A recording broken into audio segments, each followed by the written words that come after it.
ಮಾತ್ರ ಬರ್ತಾರೆ. ನಾನು ಬಾಂಬ್ ಸ್ಕ್ವಾಡ್ ಹಾಕೊಂಡು ನಾನು ಹೋಗ್ತೀನಿ, ನನ್ನ ದೇಶಕ್ಕೋಸ್ಕರ ನಾನು ತ್ಯಾಗ ಮಾಡ್ತೀನಿ ಅಂತ ಹೇಳಿರೋದು. ಅವರು ಜೊತೆಲಿ ಬರ್ತಾರೆ, ಕೇಳಿ ಅವ್ರಿಗೂ. ನಾನು ನಿಜವಾಗ್ಲೂ ನಾನು ತಮಾಷೆ ಆಗ್ತಾ ಇಲ್ಲ. ದೇಶಕ್ಕೋಸ್ಕರ ಅಷ್ಟು ಮಾಡಿಲ್ಲ ಮತ್ತೇನಿಗೆ ಅಂದರೆ ಪಾಕಿಸ್ತಾನ ಅಂತೂ ಸತ್ತೋಗಿದೆ ಬಿಡಿ, ಅದೇನಿಲ್ಲ ಅಲ್ಲಿ. ನಾನು ಏನಂತ ಹೇಳಿದ್ದೀನಿ, ಏನಂತೆ ನಾನು ಉದ್ಯಮ ಮಾಡಿದ್ರೆ ನಾನೇ ಬೇಕಾದರೆ ಬಾಂಬ್ ಸ್ಕ್ವಾಡ್ ಹಾಕ್ಕೊಂಡು ನಾನು ಹೋಗ್ತೀನಿ, ನಾನು ಅದೇ ಮಂತ್ರಿಯಾಗಿ ಹೇಳ್ತಾ ಇದ್ದೀನಿ ಅಂದರೆ ಏನಿಗಂದರೆ ದೇಶದ ಬಗ್ಗೆ ಅಭಿಮಾನ ಇಟ್ಕೊಂಡು ದೇಶಕ್ಕೋಸ್ಕರ ನಾನು ತ್ಯಾಗ ಆಗೋಕ್ಕೆ ಸಿದ್ಧ. ನಾನು ದೇಶಕ್ಕೋಸ್ಕರ ನಾನು ತ್ಯಾಗ ಆಗೋಕ್ಕೆ ಸಿದ್ಧ. ರೀ ಅವರು ಬರೀ ಹೇಳ್ತಾರೆ, ಹೇಳ್ರಿ, ಅವ್ರು ಬರೀ ಹೇಳ್ತಾರೆ ಜಮೀರ್ ಅಹಮದ್ ಖಾನ್ಗೆ ಅವಕಾಶ ಮಾಡಿಕೊಡೋಕೆ ಹೇಳಿ ನಾನು ಹೋಗೋಕ್ಕೆ ಸಿದ್ಧ ಆಗಿದ್ದೀನಿ. ಅವ್ರು ಬರೀ ಮಾತಾಡ್ತಾರೆ, ನಾನು ರೆಡಿ ಅಂದರೆ ಪರ್ಮಿಷನ್ ಕೊಟ್ಟಿರ್ತಾರೆ ಕೇಂದ್ರ ಸರ್ಕಾರವರು. ಪ್ರಧಾನಮಂತ್ರಿ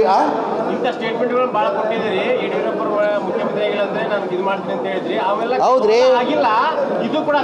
ಹೇಳ್ಕೊಂಡ್ರಿ. ಈಗ ಪ್ರತಾಪ್ ಏನು ಮೈಕೆ ಏನಾಗಿದೆ ಕೇಳ್ರಿ.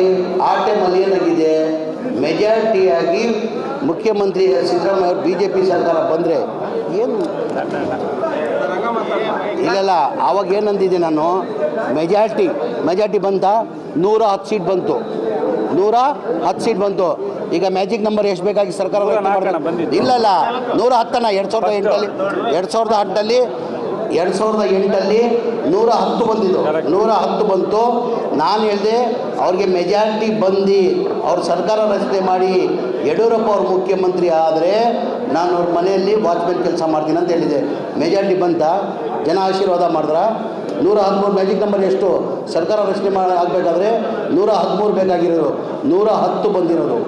ಮೆಜಾರಿಟಿ ಯಾವತ್ತೂ BJPಗೆ ಕರ್ನಾಟಕ ಜನ ಮ್ಯಾಂಡೇಟ್ ಕೊಟ್ಟಿಲ್ಲ. ಈ ಆಪರೇಷನ್ ಕಮಲ ಮಾಡಿನೇ ಅವ್ರ ಸರ್ಕಾರ ರಚನೆ ಮಾಡಿರೋದು. ಜನ ಆಶೀರ್ವಾದ ಮಾಡಿಲ್ಲ ಅವ್ರಿಗೆ.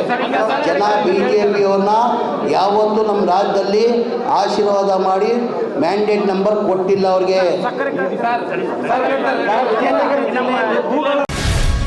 ಗ್ಯಾರಂಟಿ ನ್ಯೂಸ್, ಸುದ್ದಿ ಖಚಿತ, ನ್ಯಾಯ ನಿಶ್ಚಿತ.